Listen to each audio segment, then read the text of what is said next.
Rightio. Gonna do another little rant. Last time I talked about prequels, I had a very prepared sort of thing about prequels. Not that I've prepared much for sequels. I've sort of got an idea in my mind of what I'm going to talk about, or at least the movies that I have as examples. So, like, when I talked about prequels, it was just sort of like how there are different kinds of prequels. You know, like, and like sort of the ups and downs of prequels. Like, prequels are a lot more complicated, I think, a movie to do. Like, when you do a film, you know, and it's just a film, and it's the only of it's not in a series or anything. And then you decide, okay, we're going to do a movie that's connected to that. And then what is it? Is it a prequel? Is it a sequel? Is it a sidequel? You know, does it take place at the same time? Like, what is it? You know, does it take place before and after? Is it one of those films that sort of jumps around in time and it's, you know, it's a prequel and a sequel? It's The Godfather Part 2. You know, there's different kinds of, you know, other films you can do, what shall we say.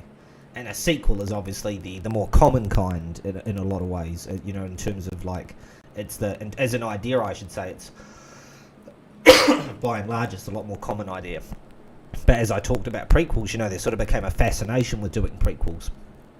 But there's a complexity to doing a prequel, because a lot of the time people don't think about, you know, like what, how do I put it? Like, you know, what the reality, the complexities of what the prequel within the world that they're setting it in, and the ups and downs of telling a story as a prequel in that world and what that means for the drama. Whereas with a sequel, it's all taking place afterwards, so you never know what's going to happen, you know. Yeah, the characters are alive at the start of this film. They survived till the end of the last film. They're in this film, but they might die in this one. You never know. The stakes are, you know, are not raised, but you know, are still just as relevant. That anything could happen to them. And that sort of brought me, you know, after talking about prequels, brought me into the sort of thing of, like, how I've identified in the past how there's certain kinds of sequels, and I'd never really given a name to a certain kind, and I don't know if it's an all-encompassing thing for all the kinds I'm going to talk about, but I came up with a concept of the iPhone 5 sequel. I call it the iPhone 5 because, for a reason. Fuck, I can't stop coughing. I can't stop coughing. Yeah, like the concept of the iPhone 5 sequel is because the original iPhones were all kind of quite different from one another. The first, like, say 4 or whatever, they were all quite different. You know, they had something unique and new going for them. The design and what they were trying to add in, they were really trying to get, you know, leaps and bounds, is probably the way to put it, with each new one. And then the 5 was like the first one where it really wasn't that different from the 4. It was a little bit taller, I think, barely a little bit longer, you know, and I don't know if it was that much thinner. I think it was basically the same thing. It was a smidge longer, and it was barely different, basically. It was stuff all different. But it was just different enough to be able to basically be classified as a separate entity. And that's what the iPhone 5 sequel is, which, back in the day with movie studios, iPhone 5 sequels were a dime a dozen. It was like, that's almost like all they would want to try and do. And randomly, to quote, funny, I'd make, you know, Star Wars with the thing that I talked about with prequels, as kicking off, I feel like, sort of the prequel trilogy of Star Wars kicking off a fascination with prequels.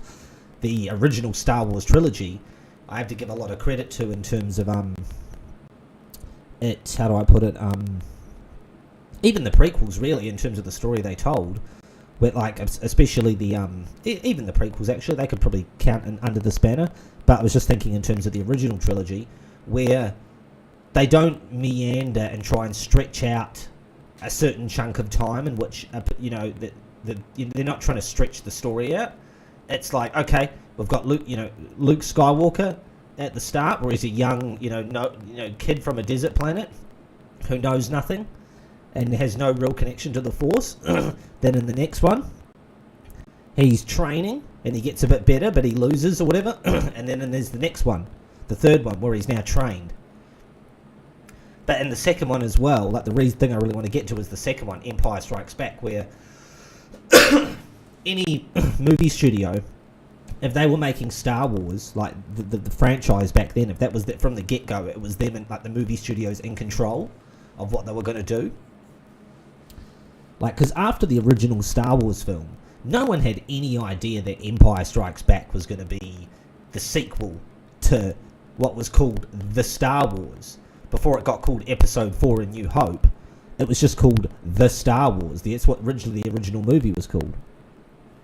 Wow, he's bringing up such trivia. We never knew this. I'm glad in 2023 a guy in his 30s is talking about Star Wars. Wow, how original. And so, like, it was just, it wasn't perceived as the direction that story was going to go in. Like, everyone in their mind's eye thought that, like, i.e. the next one, if they thought about what the sequel was going to be, they thought it was going to be like the first movie, The Star Wars, A New Hope. They thought it was just going to be A New Hope 2.0. It was just going to be more of that thing. There was no sort of idea that it was going to be this different kind of movie that was darker, and the hero kind of loses at the end. The hero doesn't die, but the hero gets their ass kicked and they make mistakes and they learn from it. But it's this different sort of film. There was no understanding that it was going to go that way. Because George Lucas had an actual story to tell. From the get-go, he had a 1, 2, 3 act structure across these movies. So the second movie was actually part 2 in a, the second act in a story. It wasn't just, okay, well, what are we going to do now? Let's just come up with a, and like I say, the iPhone 5 sequel, which obviously the iPhone 5 didn't exist back then, but it's just sort of a prevalent example to quote nowadays. And it would have been A New Hope 2.0, where they just blow up another Death Star. And you can say, oh, well, they blew up a Death Star in Return of the Jedi. And it's like, yeah, but it was different how they did that. It wasn't exactly the same thing. And it was also kind of the end game of the Empire anyway, was to have a weapon like that, have some sort of control system like that. And so the concept of Empire Strikes Back as a sequel would be the antithesis probably to a lot of movie studios back then, like what they wanted to do, what they would have done, even after Star Wars. All other movie studios, a lot of the time, you can look at examples of sequels that movie studios made to huge movies, and they would do this quote-unquote safe sequel, like the iPhone 5 sequel, where it was just different enough, but it would basically just it wouldn't really add anything more to the story, the overall story of what is now a franchise, but with this movie being, because now there's a sequel, so it's a franchise by the creation of the sequel. But movies like Die Hard 2, for example, which is one that I quote quite a bit, because Die Hard 2 is a really specific kind of iPhone 5 sequel, because not only is it barely any different at all, it's actually so similar to the first movie. And there's a movie that's come along since, which is even more similar to the original movie, which is The Hangover Part 2, which obviously it's kind of as close to the original movie as you could, as a sequel would ever do, because it literally repeats kind of scenes just in a different location, but it literally repeats multiple scenes just, with a different lick of paint on them. There's a lot of iPhone 5 sequels that do that to some degree or another. A lot of sequels do that somehow. A lot of the time they might try and be smart and invert the original thing, though. Not just offer you the same thing again in the same general way. They might try and give you that same thing, but do it in a different way to sort of, defy your expectations. But Die Hard 2 is a specific one, because what it does is it doesn't move the story forwards at all, which a lot of sequels back, of these iPhone 5 sequels I'm talking about are guilty of. But it lingers in the happiness achieved at the end of the first movie. So there's also no character arc going on, whereas even most iPhone 5 sequels have some sort of character movement. Like even The Hangover Part 2 has some character movement going on in it. Not a lot, but it has a little bit going on. And so, like with the character of, I think it's Stu, the dentist guy, or whatever, the guy with the glasses who gets the Mike Tyson tattoo on his face in that one. He, there is there's movement for him in the first one, and then there's some character movement for him again in the second one. and it's almost like him coming to terms a bit more with being a bit of a party animal. Whereas in the first one, he wasn't as much like, yeah, I am like this. It was just sort of like, oh, okay, we did this, and that's that. And the second one was a bit more like, okay, I am like that. That's sort of, it's not just, that wasn't just a once off, like I am a bit of a party animal or something. Not that it's the most complicated story or deep thematic idea ever, but it's, there was character movement. It's not the most insane amount of character movement, but it was character movement development. Whereas Die Hard 2 literally lingers in the happiness achieved at the end of the first movie, whereas the first movie has the character drama going on of the husband and wife of John McClane, the Bruce Willis character, and his wife, having an argument with each other, or the dispute that they got going on about their marriage.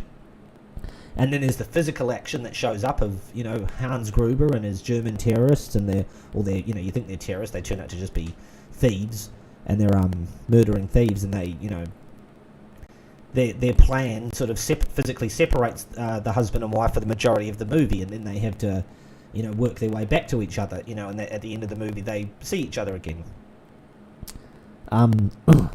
But the second movie, but at the end of the movie they kiss, and this is where I'll get reference that bit again as well, as they kiss. There's all the paper coming down from the, they kiss outside the building, whatever, the papers come raining down from the office building. It's a little bit of a substitute for snow because it's Christmas time, but it's California, so the papers raining down, and they kiss in the back of the limousine in that song, The Weather Outside is Frightful, whatever that song was called, but that's that song, The Weather Outside is Frightful, but inside it's so delightful. That song plays as the limousine drives off, and they're in the back, you see them through the back windscreen kissing as it drives off. And that's that, But then in the sequel, they're still in that happy place of where, at the end of that movie, nothing happens with them whatsoever. They're just physically separated. But there's no, by the action of the movie. But there's no character drama going on at all whatsoever between them. They're just literally, it's just about them physically, they're trying to get back to each other. But there's no actual character drama going on between them at all. So the second movie is literally just about the physical logistics of the bad guys enacting their plan. That's all that's really going on in it. And not only that, it's also one of the worst sequels for... I really love Die Hard 2, by the way, as a film. But as a sequel, as a concept of a sequel, it's pretty shocking. Because not only... It has a lot of... It has not just one or two. It has multiple moments where they're like, this is happening again. Where Bruce Willis is like, oh, John, we are just up to our asses in terrorists again. Or like, how can the same shit happen to the same guy twice? Or like, someone says to John McClane, you're the wrong guy in the wrong place at the wrong time. And then he goes, story of my life. It's just, but there's multiple moments, like at the end when he does get back with the wife, physically, because it's not like, oh, there's any drama going between them, just when he is reunited with her at the end of the film, and she goes, why does this keep happening to us? It's complete, just that they keep referencing this is happening again, but then there's also the fact that they even repeat a number of moments in the film of Die Hard, from the first film in the second one, like there's a scene where sort of the bad guys shoot a lot of stuff at Bruce Willis, and he has to sort of dodge it. This time he has to fly out with the ejector seat out of a plane as it explodes, because they throw a bunch of grenades in, but they shoot a lot of bullets at it beforehand. So there's a little bit of a replica of that scene where they shoot all the glass. Then there's also even like the reporter guy, the dickhead reporter guy from the first movie, who's trapped on the plane with the wife is on it, and she gets to like stun gun him or something in that, and I think she punches him at one... Oh no, she punches him at the end of the first film with that, but she stun guns him in that. I don't think she punches him again, but she stun guns him in the thing, and when he's in the toilet and he's like making calls that are making everyone in the airport down below freak out. And then there's even the end of the film, which is kind of almost the mother of all repeats, where it literally does the same ending as the first one, except it is actually snowing at this airport, so it's not like they've got to make a metaphor for snow with the falling office paperwork. It's actually snowing. They get on the back of one of those luggage, like that you see driving around outside, those sort of carts that drag the wagons of luggage around. they get on the back of one of those, and the guy, sort of the airport maintenance guy or whatever, he's like, the hell if I'm going to clean up this mess?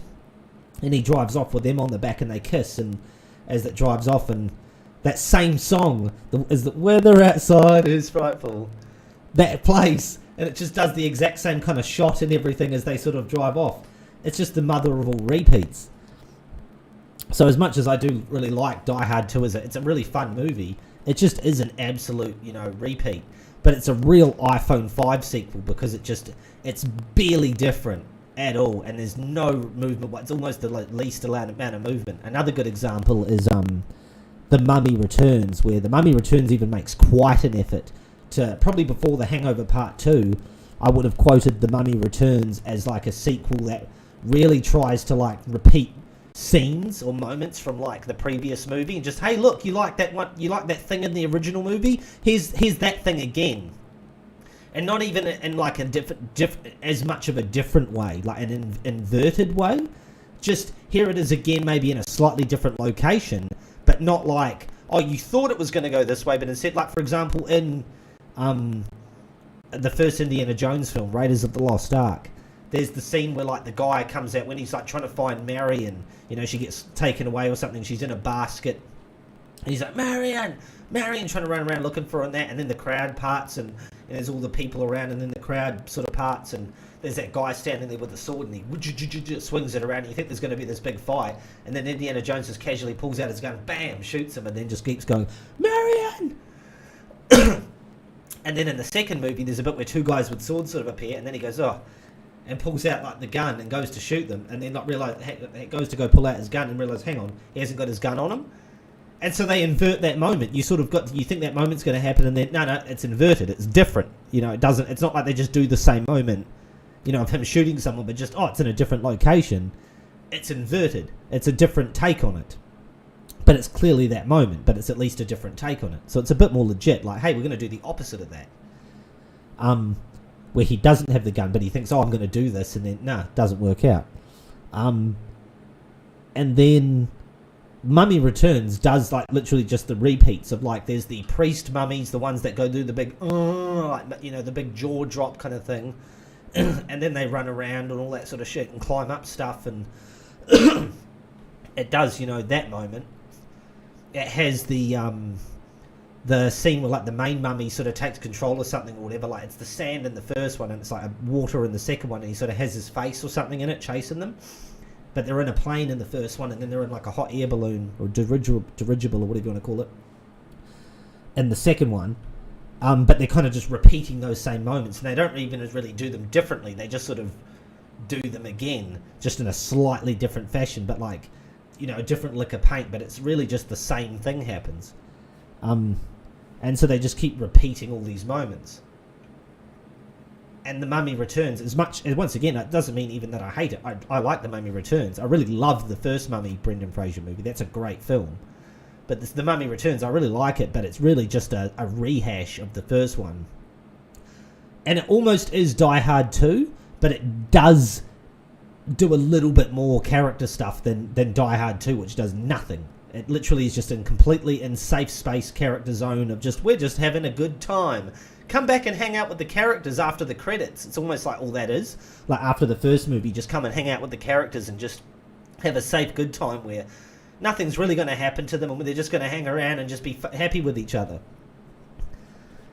And then The Mummy Returns, at least, there's a little bit of character stuff going on where they find out that the Brendan Fraser character actually has a tattoo or something, he thinks it's a birthmark, it's a tattoo it's a thing of the Magi or something, so he's a protector person, warrior as well, they do some stuff like that. So there's a little bit of stuff going on added to it. Not a huge step forwards, but there's stuff going on. And so, it's got something happening with it. But to one degree or another, those films are all like I say, iPhone 5 sequels, where the idea is to just barely move it forwards at all. Just let's make it even like the second Jurassic Park movie, the Lost World Jurassic Park. That's a bit of an iPhone 5 sequel where there's a little bit of story movement going forwards, but barely, not a lot really. but there is some, but it's bugger all. It's almost because it's the same thing about it's only going to be just different enough that it can be counted as something different. That's the iPhone 5. And it's like, we're just going to make it just different enough that it can be legally counted as like a separate product, and then do it again. But even just has, it just riffs on and just has a lot of moments again. Just have a lot more T-Rex stuff. People like the T-Rex in the first one. Just do that again. Do a lot more of that. Make sure you have a Velociraptor scene and just have a lot more of the T-Rex. Because it's also the other thing of it's the real marketing department kind of sequel. And like I say, about the studio made Star Wars. You know, they'd be like, yeah, they love that stuff in the first Star Wars. We're going to blow up another Death Star. And we're going to make sure that we have another one of these moments and another one of those moments. And Empire Strikes Back is a very different film. You know, it does a lot of different things. There's nothing really in that movie where you're like, oh yeah, this is like that, and this is like the thing in the first movie, like, but different. It's an entirely different kind of story. And one of the random movies actually that came only a couple of years after it, that sort of I think people that sort of learnt from that was the second Star Trek film, The Wrath of Khan, which very much learnt from I feel like in terms of how to do a sequel, like, you know, make it different from this first one, not just for the sake of being different, but actually advance the story, like where are the characters going and what's happening and all that yada yada. Let's, you know, it doesn't need to be exactly the same thing. We can have character stuff going on, kill people off, and even though you bring them back in the sequel, the third one, Star Trek 3, The Search for Spock, which I remember owning on DVD, on video as a kid, and it was always like, I didn't really like that movie. Like, it was one of the worst Star Trek movies, but it was that part of that, it suffered from that age-old, even though it had Christopher Lloyd as a villainous Klingon, it was one of those things that suffered from the Star Trek thing of every odd-numbered Star Trek movie was sort of bogus and every even-numbered one did well. Which is why, like, Wrath of Khan, which was Star Trek 2, did well. I forget what the fourth one was called. I don't know if that was The Voyage Home or whatever, but like that was the fourth one. I think the fifth, maybe it was the fifth one, was the one about where they got to go to San Francisco in the past or something and get a whale. That might have been that one. And that, yeah, I think that might be the one. But yeah, like, you know, they would learn from these sequels. They would learn to, like, you know, hey, let's do something different and advance it, you know. Whereas, you know, the sort of the real generic studio thing to do was just to do like the safe sequel, which just repeated a lot of what the first movie did and just find out what worked in the first movie and just deliver more of that. So it almost diluted in a way, but not diluted, but it almost sort of eats itself to death in a way, because it's kind of just, you know, like, it's like going to a restaurant and then, you know, being given given a course, you know, like a meal, and then they go, oh yeah, they really like those bits in that meal, those ingredients. And then, like, say if it's a 3-course meal or something, you know, that's a trilogy of films, and say you go to a restaurant and get a 3-course meal. I'm coming up with this example as I say it out loud. And, you know, the first course is like, you know, this, that, and the other in it. Say 4 different ingredients 1, 2, 3, and 4, and then at the end of that meal, they're like, oh yeah, they really liked ingredients 1 and 3, and they sort of like the fourth bit ingredient, but like they didn't like their second ingredient at all, but they really like ingredients 1 and 3. And then so the second meal is just lots of ingredient 1, lots of ingredient 3, and like a little bit of ingredient 4, and none of ingredient 2. And then the third one is just basically ingredients 1 and 2 or something. You know what I mean? It just sort of starts to bloat out into you know what I mean, just like that. And it's just that's all basically, you know, that movie making kind of concept is. And back in the day as well, a lot of sequels would start to make less and less money. They would never, a lot of the time, there could be this thing where, like, the first movie would make this, you know, whatever amount of money up here, and then the sequel might make the same amount, or maybe a little bit less, and then they would sort of dip off, and it was basically about, as long as they're still making enough money, it was worthwhile, and then at a certain point, that would stop. And horror movies are sort of different in that way, because horror movies are specifically just trying to give you, like, the horror movies back then as well, like Friday the 13th and Nightmare on Elm Street, they pretty much really were just specifically only trying to do the same thing again and again. It was kind of part of the gimmick of them, was that they were really just, you know, especially Friday the 13th, it really was just the same thing again and again and again. And some of the other franchises would do a little bit more character movement each time, you know, like Nightmare on Elm Street or Halloween, where they'd try and introduce concepts of story, things moving forwards or adding to the complexity of it, just to sort of make for the point of making it different, really. But it would, you know, basically it was just as an excuse to try and offer you the same concept of this person's walking around with a knife killing people, or this person's going into people's dreams again and cutting them up, or this person's walking around with a machete and a hockey mask and chopping them up, you know, and occasionally those people do some different kinds of kills, but, you know, by and large they've got that mainstay weapon, and you're going to get to see that used once again, and they're going to get to say certain lines, or you're going to see them do, you know, walk around in a certain way, or yada yada, you know. But that was part of the horror movies. Horror movies are very much that sort of, even though it's a bygone era now, the drive-in movie theatre, it was just sort of very much that sort of a concept that came out of that kind of cinema, where it was just trying to offer you a concept. And so even though you might have seen all the previous movies, it was almost like almost in a way you didn't need to. You sort of should, because it would just add to your understanding of what's going on in this one more. But you kind of could just watch this one and just be like, yeah, it's a guy in the mask going around killing people. You know, he's back again. You know, oh, I didn't see the other ones, but I know other ones exist or something, but I can just go and watch this one. Whereas like with a Star Wars movie or something, you're like, no, we need to have seen all the previous ones so we know, because this is part 2 or part 3 or something of the story. You know, and they're all divided up into trilogies, the Star Wars films, so even though it's this big, currently there's 9 main movies, there's the, you know, thing of, there's the little stories taking place in each trilogy, where they're the part 1, part 2, part 3 of each of them. And so you've got to follow along that. But then you get to, you know, like, as I say, you know, yeah, you've got the iPhone 5 sequel, which is what it is, as I said. Which is what made, you know, Empire Strikes Back actually one of the things that actually made it so unique, that people like kind of don't give it a lot of credit for. People give it a lot of credit as a film, but they don't really give it the, you know, that it's just one of the reasons why is that it was actually so different as a sequel. And as I say, even for years after, you know, like into the 2000s, people were still making iPhone 5 sequels. It's only, I feel like, and it's not that they don't make them at all anymore, but I feel like it's only as we've gotten into the 2000s onwards that people have started more and more to try and do sequels that are actually like a legit, well, what's the next piece of the story? And sometimes sort of iPhone 5 sequels to some degree or another show up, but they're actually, I don't feel like they're as strong of an iPhone 5 sequel, or they're actually to some degree or another trying to sort of offer you, you know, a lot of the time though, the second movie, they're trying to do, we're continuing the story, and it's not exactly going to be like the first one, and it's the same general concept of, yeah, it's Star Wars, so it's spaceships in space, and people with laser swords, you know, there's certain general concepts and things you're going to see in it, but it's the next piece of the story. We're not just commercially just trying to rehash the best pieces of the previous one just to hope you'll go see it, you know, get more money out of you. That's where the sequel, like the iPhone 5 sequel back then, really sort of felt like a lot more of a cash grab, because it was like, oh yeah, they made all the money on the first one, and then it's almost like that's all they're still really worried about as a concept, as a product, is that first one. They made that first one, and that's their product. And it's like the second one is just merchandise that they're trying to come up with after the first one, like lunchboxes and stuff, and the sequel is just another lunchbox attached to the original film.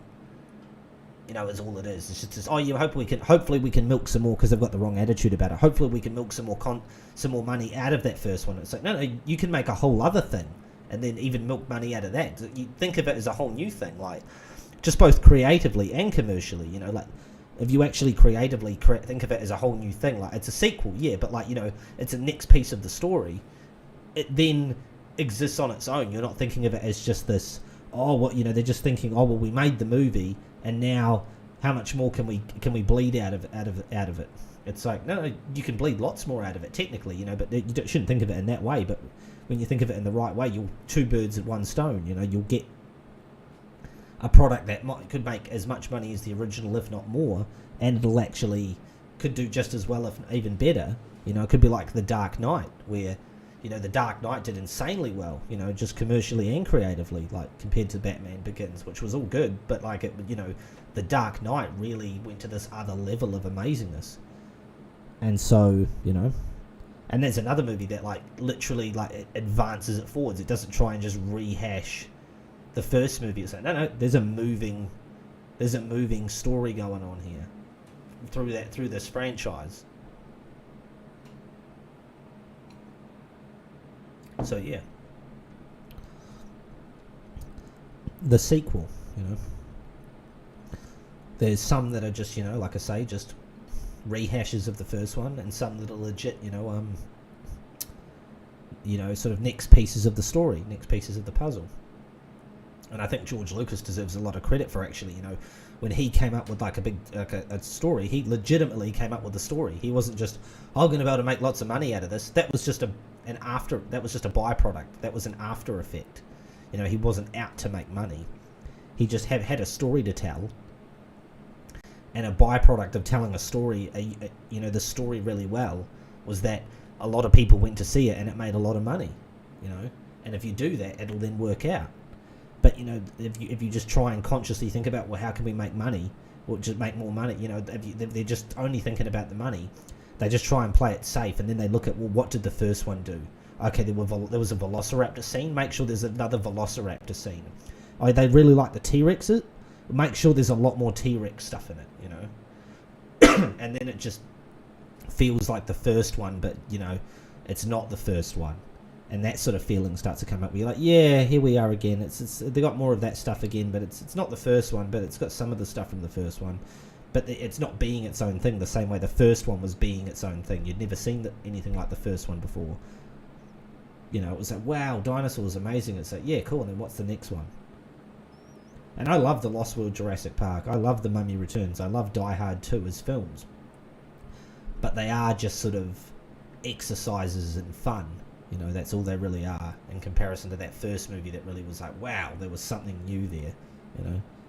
But The Empire Strikes Back, that's a